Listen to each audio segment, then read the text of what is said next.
नमस्कार। देश की तमाम फटाफट खबरों में आपका स्वागत है। खबरों के लिए आपसे निवेदन कि यदि आपने हमारे चैनल को सब्सक्राइब नहीं किया है तो कृपया करके आपके अपने चैनल को सब्सक्राइब करना ना भूलें। आप सब्सक्राइब करते हैं तो हमें हिम्मत होती है सही और सच्ची खबरें आप तक पहुंचाने की। वरना मीडिया आपको किस तरह की खबरें पेश कर रहा है? क्या मीडिया में आपके बच्चों की बेरोजगारी से संबंधित कोई खबर है? क्या मीडिया में बढ़ती हुई महंगाई से कोई खबर है? या मीडिया में कोई बढ़ती हुई महंगी शिक्षा के बारे में कोई खबर है? या अस्पताल व्यवस्थाओं के बारे में कोई खबर है? यानी इन खबरों में कोई खबर आपको मीडिया पर नहीं दिखाई दे रही है, तो यानी आपकी जो पर्सनल समस्या है उसका मीडिया से कोई सरोकार नहीं है। तो क्या है आज की बड़ी खबर? जी हां, राष्ट्रीय जनता दल सुप्रीमो लालू यादव ने बिहार सीएम नीतीश कुमार को महागठबंधन में शामिल होने का ऑफर दिया है। उन्होंने कहा कि नीतीश कुमार के लिए हमारे दरवाजे तो खुले ही हैं, नीतीश को भी खोलकर दरवाजे रखने चाहिए। नीतीश अगर आते हैं तो साथ क्यों नहीं लेंगे? ले लेंगे। साथ वो साथ है, मिलकर काम करे, हमेशा भाग जाते हैं, हम माफ कर देंगे। एक निजी चैनल से नए साल के पहले दिन बातचीत के दौरान लालू प्रसाद यादव ने ये बड़ी बातें कही है। लालू के बयान पर तेजस्वी यादव ने कहा कि मीडिया के सवालों को टालने के लिए राज्य सुप्रीमो ने ऐसा कहा था। मैं पहले ही साफ कर चुका हूं कि नीतीश के लिए हमारे दरवाजे बंद है। सीएम नीतीश से गुरुवार को मीडिया ने लालू के ऑफर को लेकर सवाल किया तो मुख्यमंत्री ने हाथ जोड़ लिए, मुस्कुराते हुए कहा कि क्या बोल रहे हैं।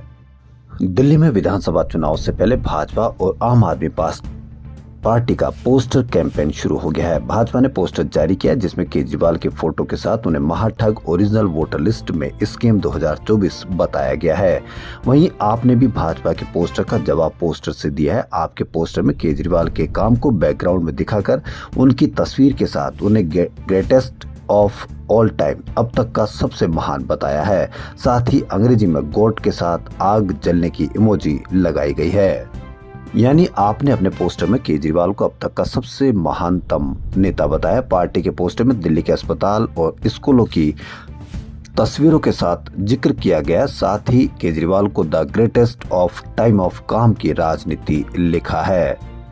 दिल्ली में आम आदमी पार्टी और बीजेपी के बीच पोस्टर वार जारी। इसकी वजह आगामी विधानसभा चुनाव है। दिल्ली विधानसभा का मौजूदा कार्यकाल 23 फरवरी 2025 को खत्म हो रहा है। चुनाव आयोग जनवरी के दूसरे हफ्ते में चुनाव की तारीखों का ऐलान कर सकता है।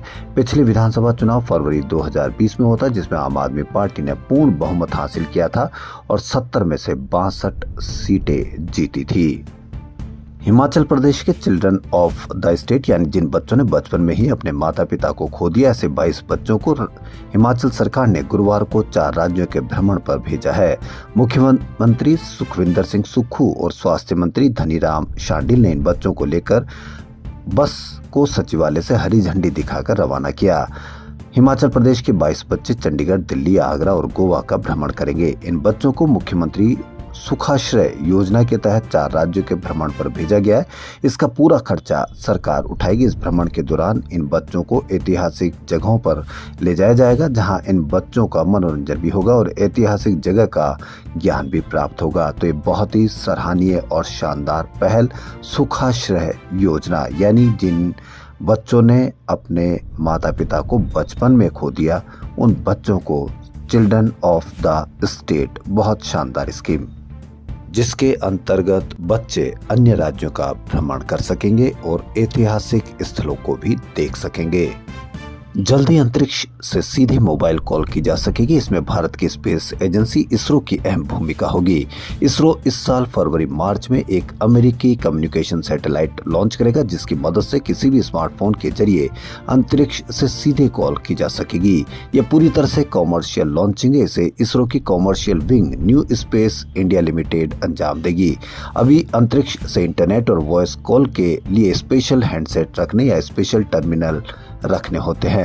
मीडिया रिपोर्ट्स के अनुसार टेक्सास की कंपनी एसटी स्पेस मोबाइल के लिए सैटेलाइट लॉन्च करने जा रही है।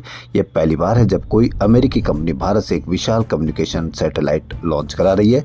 भारत ने अब तक अमेरिकी कंपनियों के छोटे सैटेलाइट्स ही लॉन्च किए हैं। तेलंगाना के मेडचल स्थित सीएमआर इंस्टीट्यूट ऑफ टेक्नोलॉजी में गर्ल्स हॉस्टल के बाथरूम में कैमरे से वीडियो रिकॉर्ड करने के आरोपों के बाद तनाव बढ़ गया है। छात्राओं का आरोप है कि पिछले 3 महीनों के दौरान करीब 300 प्राइवेट वीडियो बनाए गए। छात्राओं ने आरोप लगाया कि हॉस्टल के कुकिंग स्टाफ ने चुपके से वॉशरूम में कैमरा लगाकर छात्राओं के वीडियोस रिकॉर्ड किए। इसके बाद बड़ी संख्या में छात्राओं ने विरोध प्रदर्शन करते हुए कहा कि हमें न्याय चाहिए के नारे लगाए। मामले में पुलिस ने कार्रवाई करने की बात कहते हुए कहा कि इस मामले में केस रजिस्टर किया जाएगा और मामले की जांच होगी। सीएमआर इंस्टीट्यूट ऑफ टेक्नोलॉजी के निदेशक जंगा रेड्डी ने गर्ल्स हॉस्टल के शौचालय में कथित कैमरों के बारे में कहा कि हमें कल छात्राओं से शिकायत मिली कि किसी ने टॉयलेट की खिड़की से वीडियो बना लिए। हमने तुरंत पुलिस को सूचित किया और हम भी मौके पर पहुंचे। पुलिस मामले की जांच कर रही है और हम भी इस मामले में आंतरिक जांच कर रहे हैं। जो भी इसके पीछे हैं उसके खिलाफ सख्त कार्रवाई की जाएगी।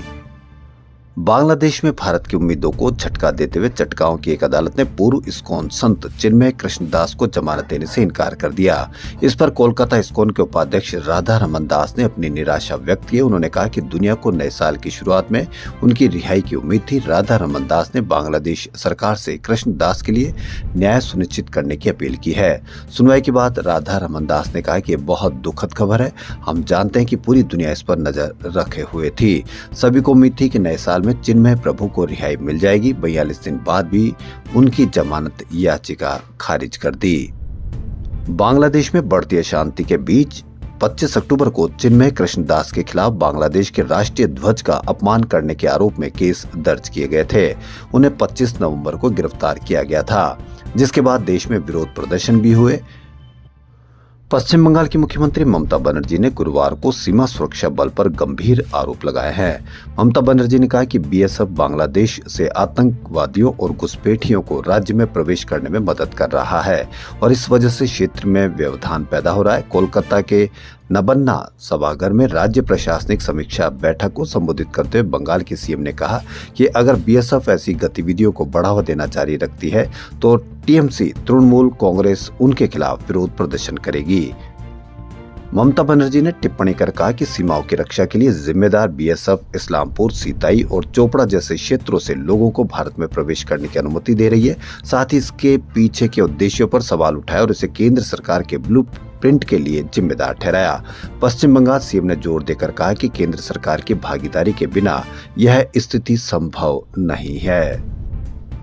खबरों में फिलहाल इतना ही। यदि आपको हमारा चैनल पसंद आए तो लाइक, सब्सक्राइब और शेयर अवश्य करें। धन्यवाद।